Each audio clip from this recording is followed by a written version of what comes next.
Boa noite, amigos.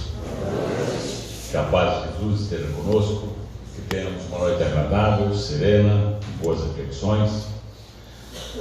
O tema que nós vamos conversar hoje, aliás, fiquem à vontade para fazer perguntas, considerações, para concordar, para discordar, até porque a doutrina espírita, em essência, ela estimula a dúvida. E nós devemos, sempre que tiver alguma coisa que a gente que não está descendo direito ou que não nos agrada, a gente deve perguntar e assim seguimos, né? O tema que nós vamos conversar hoje, eu vinha pensando no caminho, poxa vida, aquele pessoal que vai lá em Juqueí, na verdade a Malu me pediu que definisse um tema antecipadamente e eu fiz isso, mas depois do caminho eu estava pensando, poxa vida, para aquele pessoal que vai lá em Juqueí, acho que não é necessário. Isso seria mais para as pessoas aí de fora, as pessoas comuns, porque os espíritas praticamente não têm defeitos nenhum, né? Somos perfeitos, não temos problemas.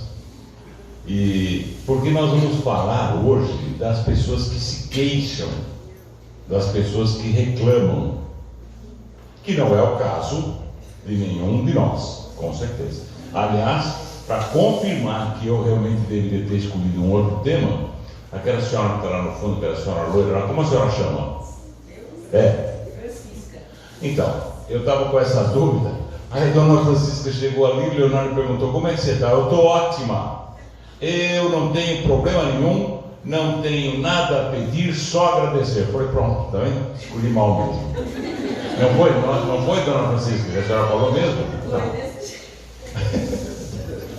Nós vamos falar então sobre a queixa, sobre as reclamações, sobre o bem e o mal sofrer. Interessante essa expressão, bem e mal sofrer. Como é que alguém pode sofrer bem? Nós vamos ver isso. Para ir aquecendo o nosso pensamento, vamos falar de uma frase de Jesus, quando o mestre diz assim: os olhos são as janelas da alma.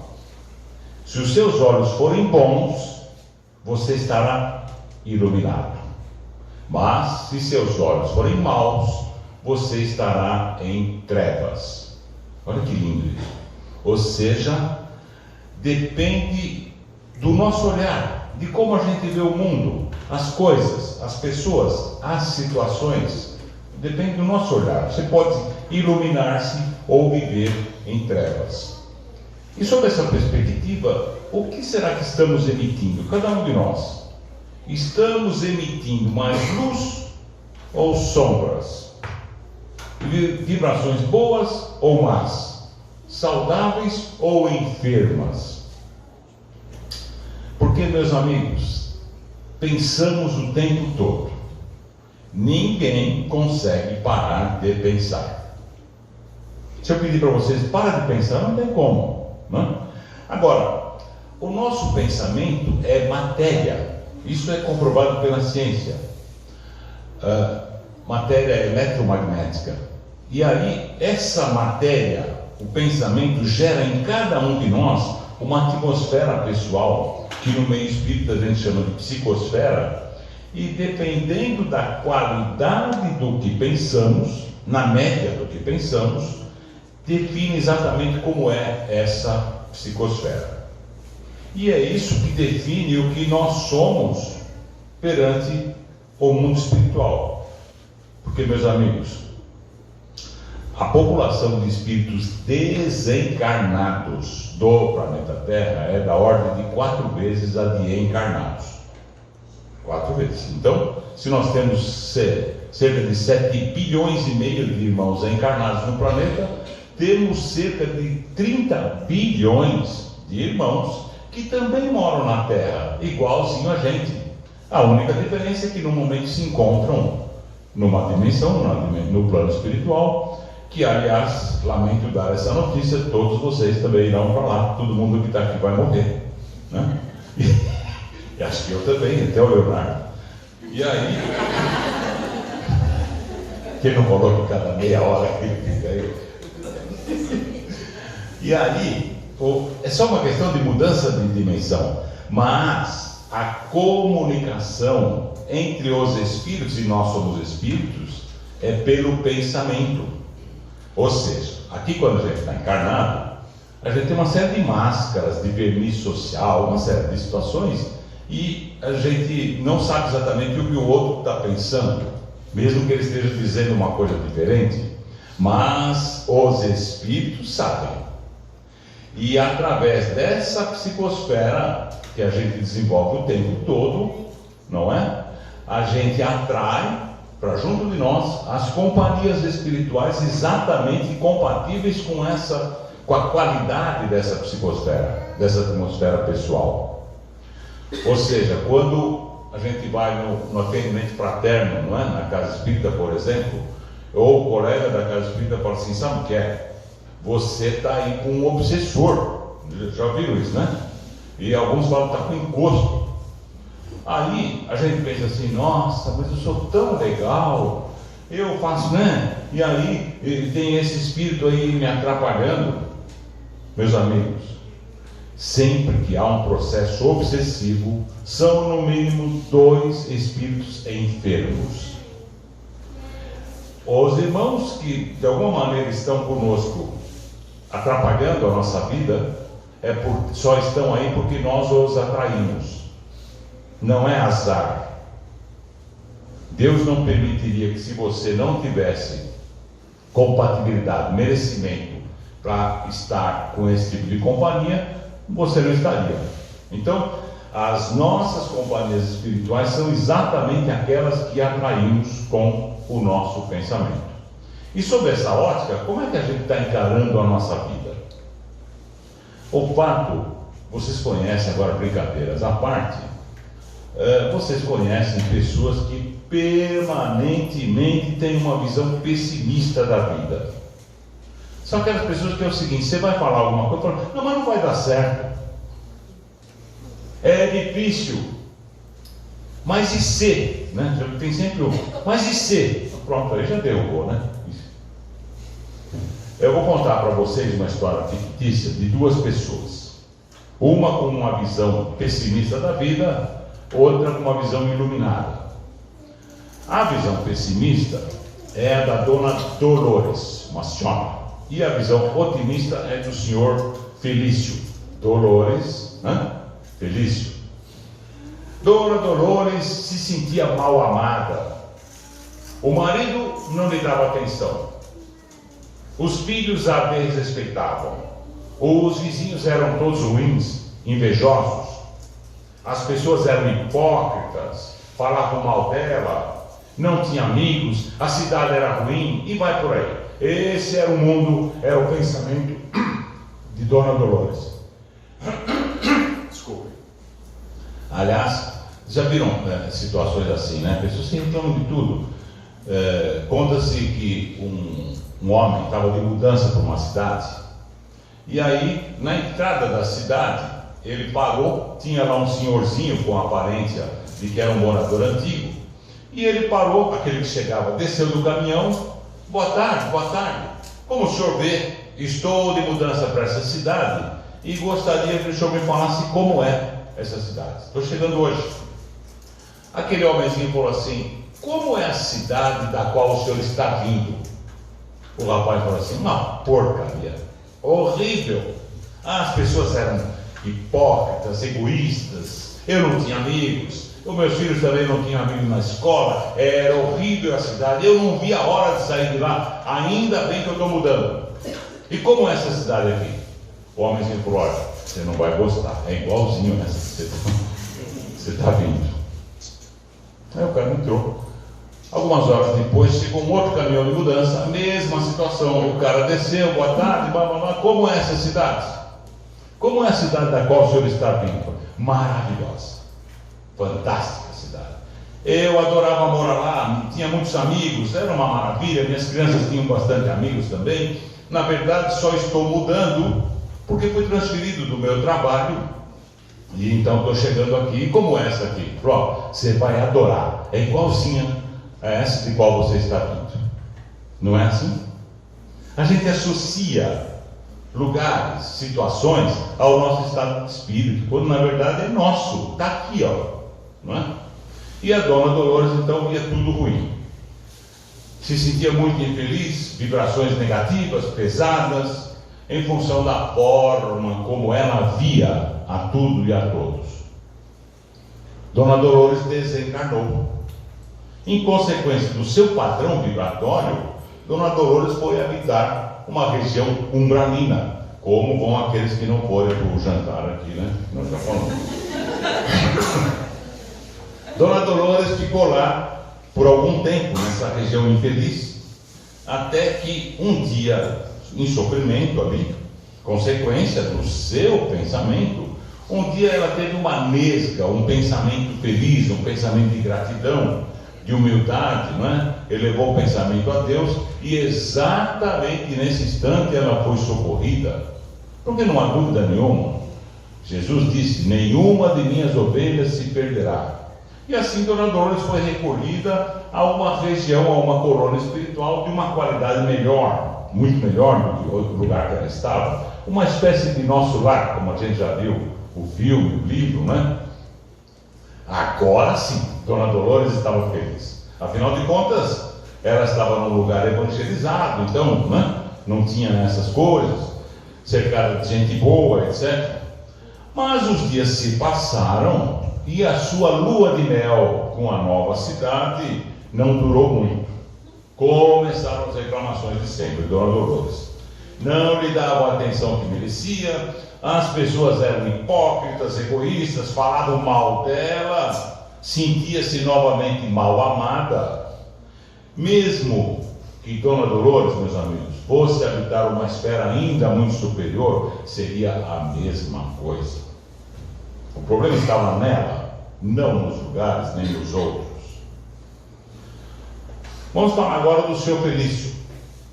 O Sr. Felício, um senhor com 85 anos, foi convidado a participar de um programa de TV no qual ele daria uma entrevista sobre a terceira idade.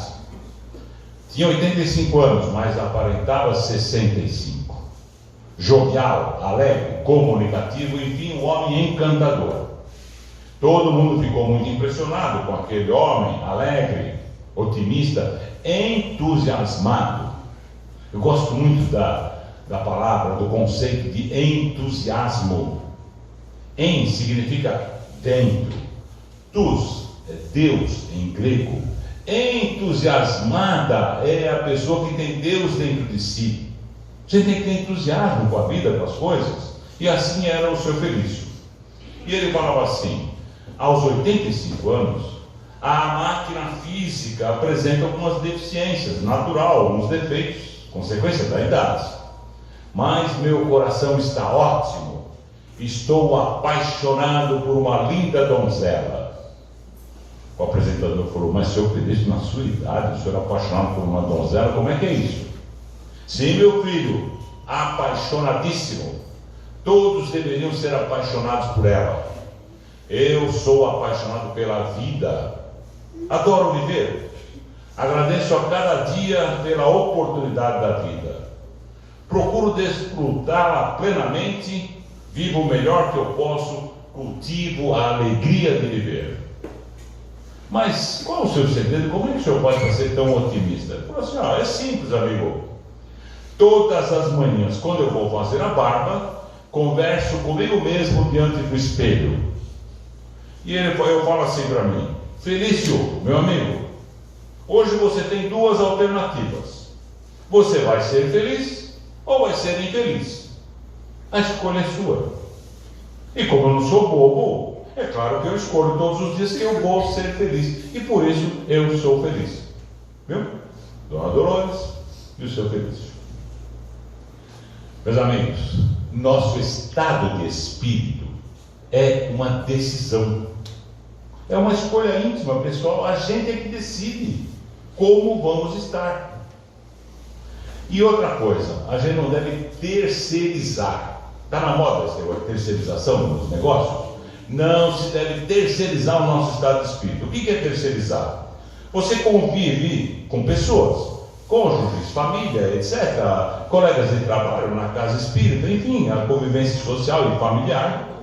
E aí, terceirizar é o seguinte: você, de certa forma, diz para a pessoa com a qual você convive assim: olha aqui, ó, veja bem como você vai lidar comigo, como você vai reagir, como você vai fazer, o que você vai falar, porque eu posso ficar muito triste, né? Então eu estou colocando no colo do outro o meu estado de espírito. Conta que, sabe essas reuniões que a igreja promove, de casais, etc. E aí, numa dessas reuniões, o coordenador falava sobre felicidade. E aí ele viu um casal na primeira fila assim, que desde as primeiras horas notou, pela postura do casal, que se dava muito bem. E ele então, querendo usar o casal como exemplo, ele virou para a senhora, de repente, e falou assim: senhora, seu marido lhe faz feliz? Nunca tinha tido uma briga mais séria, casamento tranquilão e tal. O cara até esticou o pescoção e falou: agora ela vai falar bem de mim e tal, né? Seu marido lhe faz feliz? E a mulher: não, meu marido não me faz feliz. Aquele negócio, o cara olhou para a porta e tal. Aí ela falou assim, aí o legal é o complemento. Ela falou assim: meu marido não me faz feliz, eu sou feliz. Porque à medida que eu colocar nos ombros do outro um fardo que não lhe pertence, que é o meu estado de espírito, isso é falta de amor. Olha que visão interessante. Quando você então terceiriza, e muita gente faz isso o tempo todo, quando você terceiriza, joga no colo do outro, você está dando para ele uma carga que não lhe pertence. Meus amigos, nós somos espíritos individuais, não individualistas, individuais. Chegamos a este mundo sozinhos e vamos embora sozinhos, verdade ou não? Acontece um monte de coisa no meio do caminho, mas nós somos espíritos individuais. A felicidade, o estado de espírito feliz, não é uma estação de chegada na viagem da vida. A felicidade é um jeitão de viajar, é um modo de viajar, não é atingir determinados objetivos. Muitos de nós, a gente associa: eu vou ficar feliz se acontecer alguma coisa, com realizações materiais, com aposentadoria, com viagens, etc, etc. Coisas boas, não estou aqui falando mal de viajar e de outras coisas, que é bom, mas você não pode associar que você vai estar bem ou mal se você fizer ou não fizer aquilo. A menina volta do serviço todo dia, passa em frente a uma loja, vê a bolsa lá, Louis Vuitton, uma bolsinha simples, lá, 3 mil, 4 mil reais, não é? Ai, eu quero uma bolsa daquela, e se arrependa, vai lá um dia e compra 36 meses para pagar a bolsa, né? Prestação, não sei o quê. Comprei a bolsa que eu tanto queria no Louis Vuitton. Escute, daqui 3 dias como vai estar a situação? Igual. Verdade ou não? Não pode ser coisas. Não pode ser coisa. Não estou falando mal aqui da pessoa desejar um objeto, o conforto, não é nada disso, mas não pode associar estar feliz ou não a coisas. Vivemos num mundo de provas e expiações. A nossa condição espiritual não é um mundo feliz. Todo mundo aqui, meu amigo, vai passar, já passou, está passando ou vai passar por dificuldades. Pode morar num palácio, numa tapera, ter um corpo saudável ou com deficiências de saúde. Todos passamos por dificuldades, por horas amargas, dias escuros, de dor, de tristeza, de frustrações. É inevitável, é característica do mundo que a gente vive, com exceção de espíritos elevadíssimos como é o caso do Leonardo e tal, mas nós, pessoas comuns, a gente passa por dificuldades. A Terra é um planeta escola. A gente está aqui para aprender, para nos melhorarmos. Meus amigos, a principal razão de termos recebido a bênção, a oportunidade de estarmos encarnados, é nos melhorarmos. A gente faz um monte de coisa no meio do caminho aí. Gente, come, cresce, vai na escola, depois namora, não sei o quê, vai e casa, e tem filhos ou não tem, e vai pela vida, depois aposenta, e todas essas coisas que a gente faz são importantes, mas a mais importante, quase que exclusivamente importante, é você retornar à pátria espiritual melhor do que aqui chegou. É para isso que existe a encarnação. É para isso. Uma pergunta meio capciosa.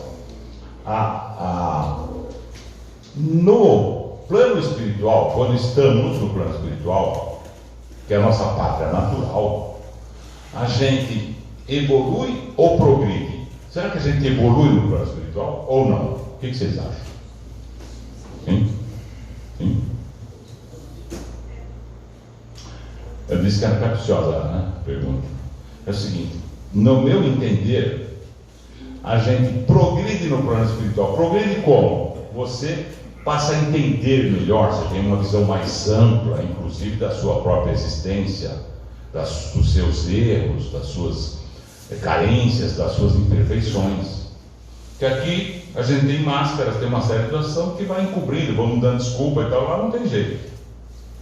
Então você estuda, aprende, conversa com os mentores e tudo, e você então define quais são as suas necessidades evolutivas. E aí a gente implora por uma oportunidade encarnatória.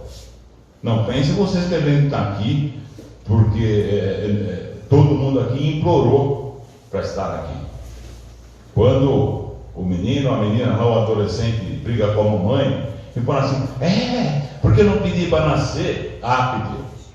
Mais do que pediu, implorou. É uma oportunidade. Eu não falei o tamanho da fila de gente que precisa encarnar no planeta Terra? 30 bilhões? E a gente está aqui. Aproveitemos a oportunidade. Né? Aproveitemos. Diz o Chico que não é possível nesta vida a gente ter um novo começo. Claro, cada um de nós está aqui há algum tempo, não tem como voltar ao ventre da mamãe e começar de novo esta vida. Então ele diz: não dá para ter um novo começo, mas você pode sim ter um novo fim, dependendo de como você conduzir a sua existência daqui para frente. São escolhas, livre-arbítrio, e cada um de nós é responsável pelo que acontece conosco. Não existem vítimas. Afirmação difícil que eu estou falando de fazer, né? Não existem vítimas. Como assim não existem vítimas? Claro que existe, a gente vê tantas mazelas, tantas situações por aí. Bala perdida, criança, não sei o que, não é verdade? Será que a gente pode conceber a ideia de que Deus gosta mais de uns do que de outros? Não. Assim sendo, já que Deus é infinitamente justo e bom, tudo que acontece conosco justo há de ser, ou não? Difícil de a gente aceitar certas situações, muito difícil, mas é porque a gente só enxerga esta existência, e assim é natural. Mas temos toda uma anterioridade milenar e temos toda uma eternidade pela frente, que a eternidade não tem fim, não é? Então, estamos passando ou passaremos por situações que são necessárias ao nosso processo evolutivo. E eu fazia a pergunta: entendo que progredimos no plano espiritual, mas só evoluímos encarnado. Sabe por quê? Quando a gente está lá, você compreende perfeitamente o que está acontecendo e você fala assim: não, é verdade, eu tenho esse problema mesmo, me falta gentileza, eu sou intolerante, eu me queixo muito, por exemplo, e essas coisas dessas pessoas lá de fora, estou falando, né? Aí a gente compreende, fala assim: não, agora entendi. Fala: entendeu? Então é o seguinte, vamos programar uma encarnação na qual você vai experienciar, vai vivenciar situações em que colocará em xeque, colocará em prova isso que você está dizendo. Então, vamos lá? Vamos. Aí faz um planejamento da encarnação, a gente vem para cá, passa por essas provas. Se formos aprovados, assim como na escola, você evoluiu, mudou de status moral evolutivo. Caso contrário, não, vai repetir quantas vezes for necessário, assim como na escola também. Muita gente, diante dessas dificuldades, se entrega à rebeldia, ao inconformismo, à lamentação. Outra coisa importante para nós espíritas, a gente vai estudando e vai aprendendo. Imagina o seguinte, que então se eu passar pela dor, eu estou resgatando os meus débitos. Não é assim que a gente vê? Engano, não é tão simples assim. A dor é inevitável, o sofrimento é opcional. É o seguinte, a chave do processo de você efetivamente resgatar ou não os seus débitos é como você lida com a dor. Porque se você passa pela dor com rebeldia, reclamando, se queixando, e o que eu fiz para merecer isso, etc, etc, não adiantou nada. A chave é o bem sofrer, é a resignação, você aceitar, é uma questão de fé em Deus, de você efetivamente crer ou não em Deus. Se você crê, confia em Deus, você tem que ter certeza e aceitar o fato de que se está passando por isso, é porque deve ser assim. Agora, à medida que você se rebela, você está... Eu já contei aqui, mas eu vi que tem bastante gente nova. Vou repetir uma historinha verídica, acontecida aqui no Rio de Janeiro, do qual um colega nosso, talvez alguns de vocês conheçam, um excelente orador espírita, chamado Raul Teixeira. Ele, inclusive, agora não trabalha mais com a oratória, porque sofreu um AVC e tem dificuldades com a fala. Mas o Raul Teixeira, quando estava atuando profissionalmente, era professor de física na Universidade Federal do Rio de Janeiro. E certo dia, ele e um professor, um amigo, resolveram almoçar fora da universidade. Saíram lá do bandejão e tal, né? E aí pegaram o carro, estão indo lá para o restaurante, hora do almoço, e ao passar por uma esquina, lá na cidade do Rio, Raul Teixeira, viu uma senhora de idade avançada, uma velhinha, em andrajos, toda maltrapilha, suja, e tinha aqueles latões de lixo naquela esquina, aqueles latões de 200 litros, e aquela senhora, idosa, ela pegava com a mão restos de comida do latão do lixo e levava à boca. Uma cena forte. O Raul ficou coração apertado. Ele falou: meu Deus do céu, que mundo é esse? Eu estou aqui no meu carro, com o ar-condicionado ligado, indo para o restaurante da minha preferência, e aquela senhora, meu Deus do céu, eu vou olhar o cardápio, vou comer o que eu quiser, talvez até peça uma sobremesa, como é que pode? Voltou para o trabalho durante a tarde e com aquela senhora na sua mente, à noite a mesma coisa, aquela imagem. Eis que o seu mentor, chama-se Camilo, o mentor do Raul Teixeira, e eles têm uma comunicação que fala assim, sabe, igual a gente conversa aqui. O Camilo chegou e falou assim: ô Raul, não estou gostando nada dessa história. Como assim? Você está o dia inteiro pensando naquela senhora lá que você viu lá comendo lá no lixo. Mas é claro, fiquei comovido. Uma situação tão difícil, como é que pode tanta gente? Falta de amor, de caridade. Falei assim: você tem razão. Devemos ter compaixão, é o que Jesus ensina. Mas você está exagerando. Exagerando por quê? Falei assim: ao ficar tão indignado com aquela situação, você está questionando a providência divina. Como assim? Faz o seguinte: retorne àquela mesma esquina que você viu aquela senhora. Você vai encontrá-la por lá. Por uma atração magnética qualquer, ela vive exatamente ali naquele trecho. Dorme sobre as marquises, fica por ali, come do jeito que você viu.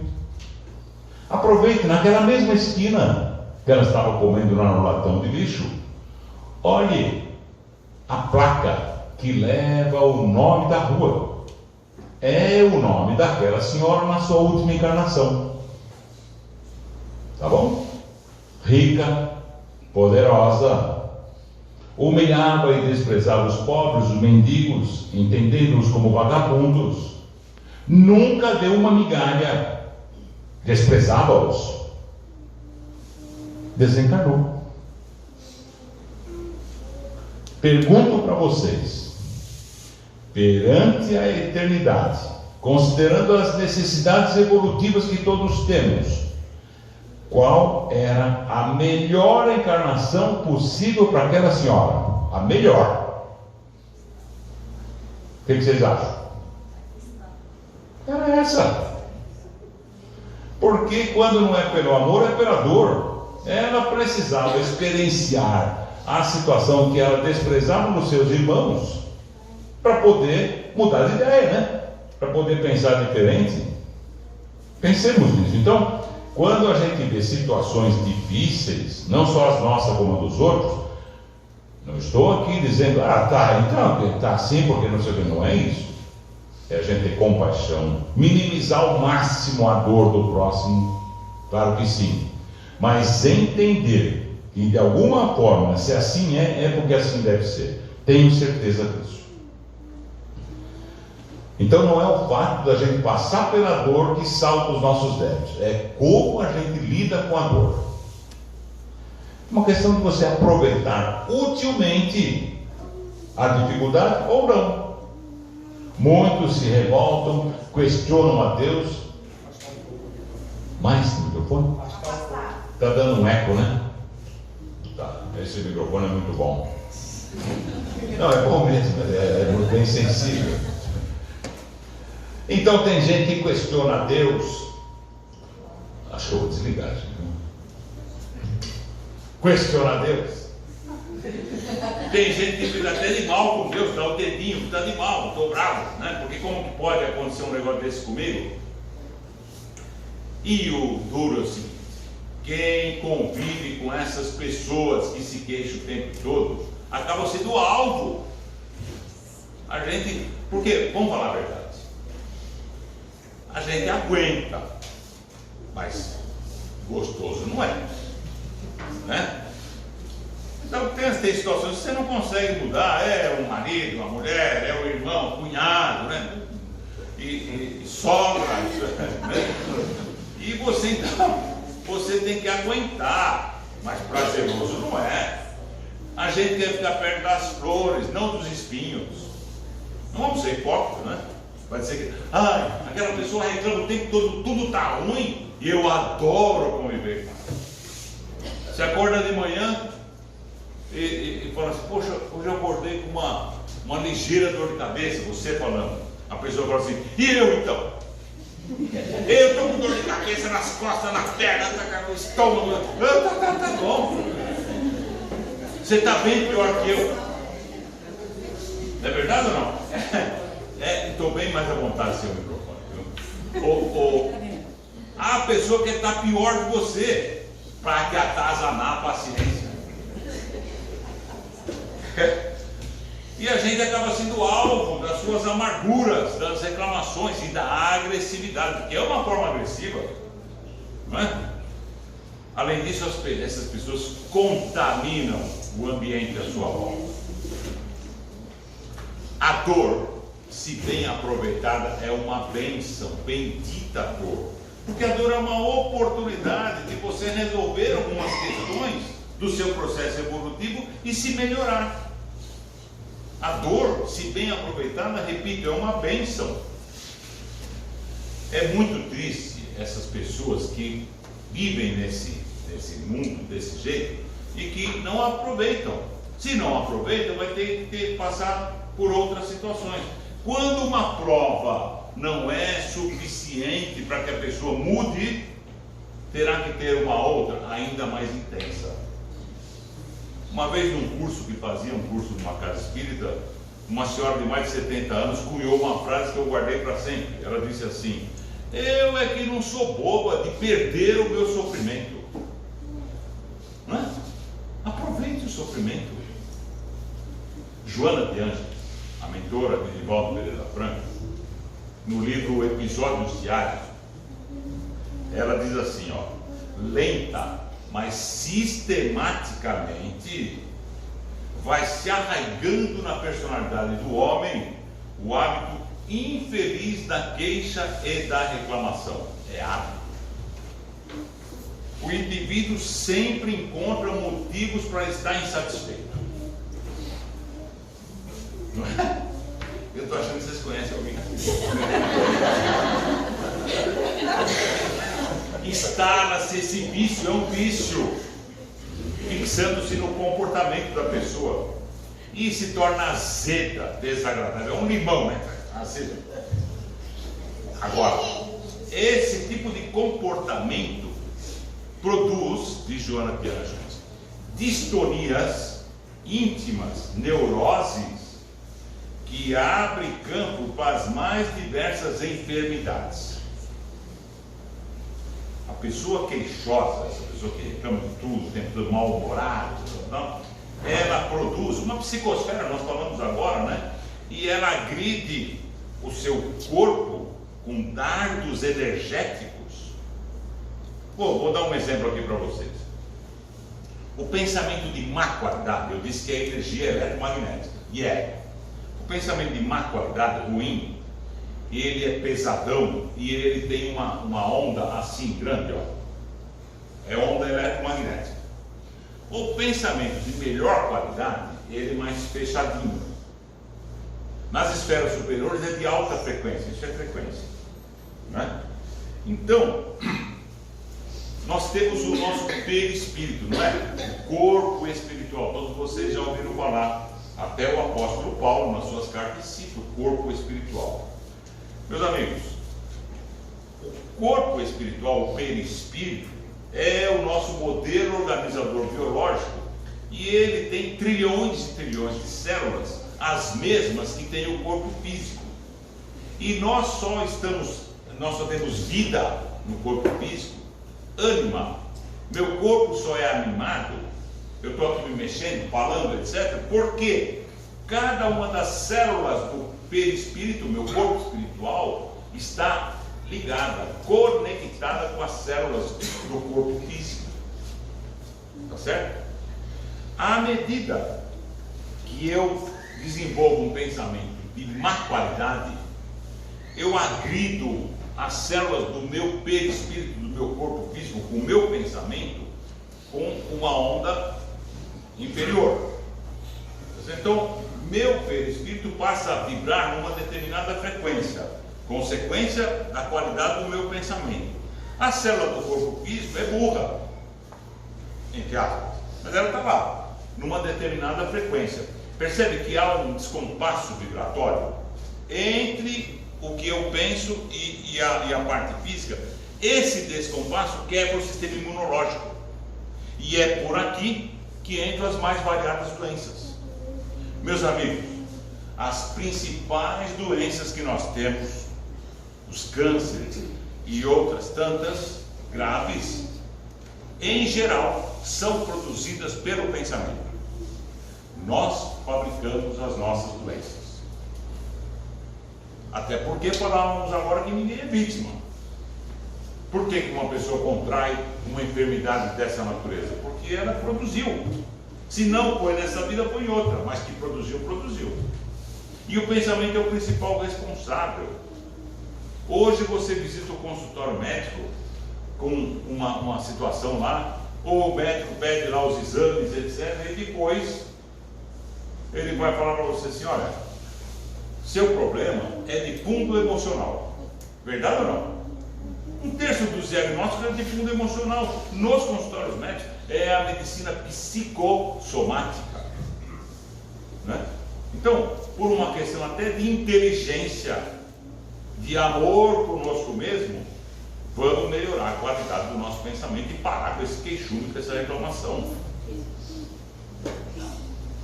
A Joana continua dizendo assim: o azedume responde pela ideia nociva de ver tudo de forma negativa, criando o mecanismo de um falso martirológio.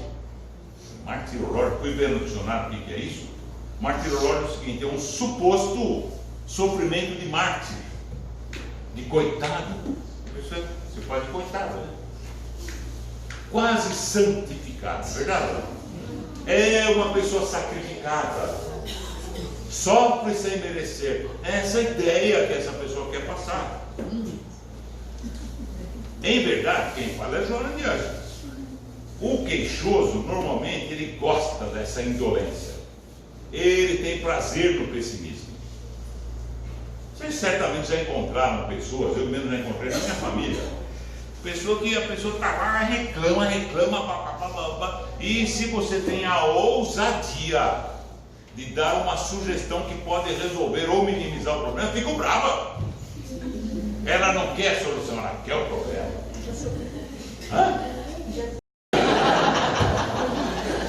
Onde já se viu você me trazer uma solução? Eu quero o problema, eu quero atazanar a vida dos outros. Pessoas chatas. É a cidade que é ruim, as pessoas, o calor, o frio, a chuva. Verdade ou não? Tudo é pretexto para se queixar, para reclamar. Para quem deseja, motivos não faltam. Encontra fácil motivo. Porque problema existe mesmo, né? A gente não está aqui a passeio. Bem sofrer, mal sofrer. Já falamos um pouco disso. Depende, a princípio todos sofrem aqui na Terra. Depende de como a gente lida com isso. Lacordaire, o Espírito que traz essa mensagem, em o Evangelho segundo o Espiritismo, diz assim, ó: quando Cristo disse, bem-aventurados aflitos, o reino dos céus lhes pertence, ele, Jesus, não se referia aos que sofrem, porque aqui todos sofrem, mas sim como suportam, como conduzem a existência. O desânimo é uma falta. No mesmo capítulo 5 tem lá assim, ó: as vicissitudes, que são as dificuldades da vida, têm uma causa, e já que Deus é justo, essa causa há de ser justa. A dor sempre tem um sentido superior. André Luiz, no livro Agenda Cristã, André Luiz Espírito, aí o André Luiz está lá, é o penúltimo lá. André Luiz fala assim, ó: olha bem, as suas reclamações, ainda mesmo afetivas, jamais acrescentarão nos outros uma só grama de simpatia por você.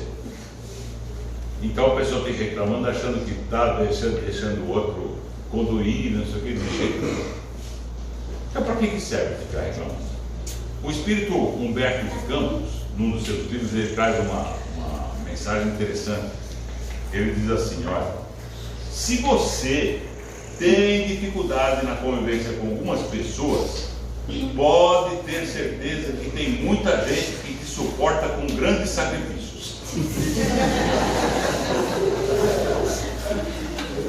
É porque a gente se acha, né? A última bolacha, por favor. Nós somos ótimos, o problema é sempre o outro. Não é verdade? Puxa vida. Eu gosto de uma citação de Santo Agostinho. Santo Agostinho, quando encarnado, escreveu um livro chamado Confissões. E ele, Agostinho, ele imagina tendo um diálogo com Deus. Ele trocando uma ideia com Deus. E aí, Deus falaria assim para ele: Agostinho, eu te criei sem ti. Nunca eu pensava nisso, né? Deus, porque quando Deus nos criou, nós não existimos. Eu te criei sem ti, mas eu não posso te ajudar sem ti. Jesus vem e diz: ajuda-te e o céu te ajudará. E diz também: a cada um segundo suas obras. Para a gente encerrar, eu vou trazer uma historinha para ilustrar o nosso estudo de hoje. E nessa historinha é o seguinte: havia um rei muito bom, querido pelo povo. Realmente ele era um bom soberano. Mas ele próprio, considerando as dificuldades que ele via nas pessoas do seu próprio reino, ele próprio tinha muitas dúvidas quanto à justiça e à bondade divina. E esse rei tinha um servo, um companheiro, que em todas as situações, ele gostava muito desse rapaz. Em todas as situações, esse servo, quando o rei falava assim: mas eu não consigo entender a justiça divina. E o rapaz falou assim: meu rei, não desanime, porque tudo que Deus faz é perfeito. Ele é justo, bom e nunca erra. Um dia os dois saíram de uma caçada e uma fera, um animal, atacou o rei, pulou no mato lá em cima do rei, ia matar o rei. O servo, arriscando a própria vida, conseguiu matar o animal, mas não conseguiu evitar que naquela luta ali o animal arrancasse um dedo do rei. O rei ficou muito bravo, porque ele era um bom rei, e ainda acontece um negócio desse com ele. Ficou muito bravo, não mostrou nenhuma gratidão por ter sido salvo pelo rapaz. Ele falou assim: Deus é justo e bom, eu faço de tudo para proporcionar o bem-estar das pessoas. Se ele fosse bom, não teria permitido que eu fosse atacado por um animal, e ainda mais que perdesse um dedo. E o servo falou assim: meu rei, apesar de todas essas coisas, só posso dizer-lhe que Deus é justo e bom. Ele sabe o porquê de todas as coisas. O que Deus faz é perfeito, ele nunca erra. O rei ficou tão bravo com a resposta do rapaz que mandou prendê-lo lá nas masmorras do palácio. Algum tempo depois, sem nenhuma paz, estava preso. O rei saiu para uma outra caçada, e dessa vez ele foi capturado por selvagens que tinham o hábito de fazer sacrifícios humanos. Ofereciam, para os deuses, e puseram, porque para os índios lá ele não era rei coisa nenhuma, tanto faz. Puseram o rei lá no altar para o sacrifício. Quando um cara lá olhou bem assim, então percebeu e chamou o chefe e falou assim: esse cara aí não serve para ser sacrificado. Ele não era perfeito para ser oferecido aos deuses, não tinha um dedo. Esse negócio não tem nenhuma analogia com situações que a gente vive aqui. Eu não resisto.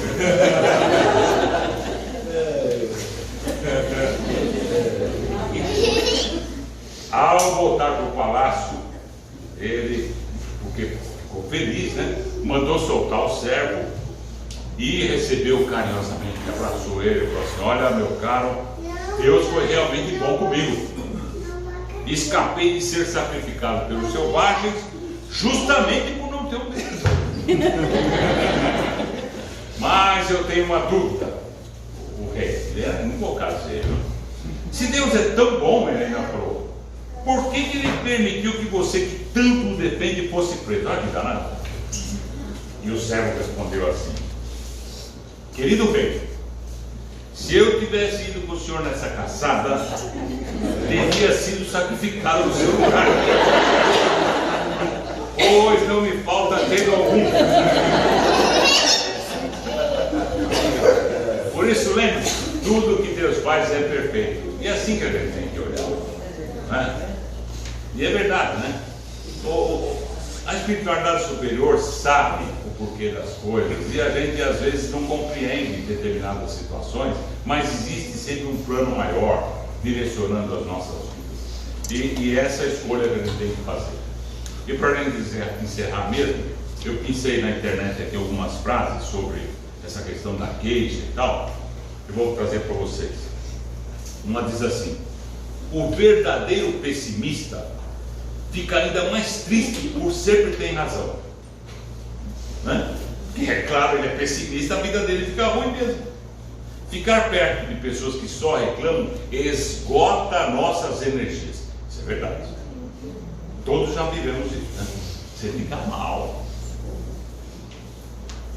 A pessoa que se queixa torna-se um imã vivo, pulsante de coisas ruins. Atrás, viu que eu falei no começo da psicosfera, da sintonia? Freud diz assim: qual a sua responsabilidade na desordem da qual você se queixa? Tem pessoas que criam suas próprias dificuldades e depois ficam tristes quando chove. O pessimista se queixa do vento. O otimista espera que o vento mude. O realista ajusta as velas. É assim que é? Então vamos, né? E para a gente encerrar de verdade, tem uma oração tão pequenininha que diz assim: Deus, oração da serenidade, Deus, concedei-me a serenidade para aceitar as coisas que não posso modificar. Serenidade. Coragem para modificar aquelas que eu posso. E sabedoria para perceber a diferença. Não é? Deus abençoe todos vocês e até uma próxima.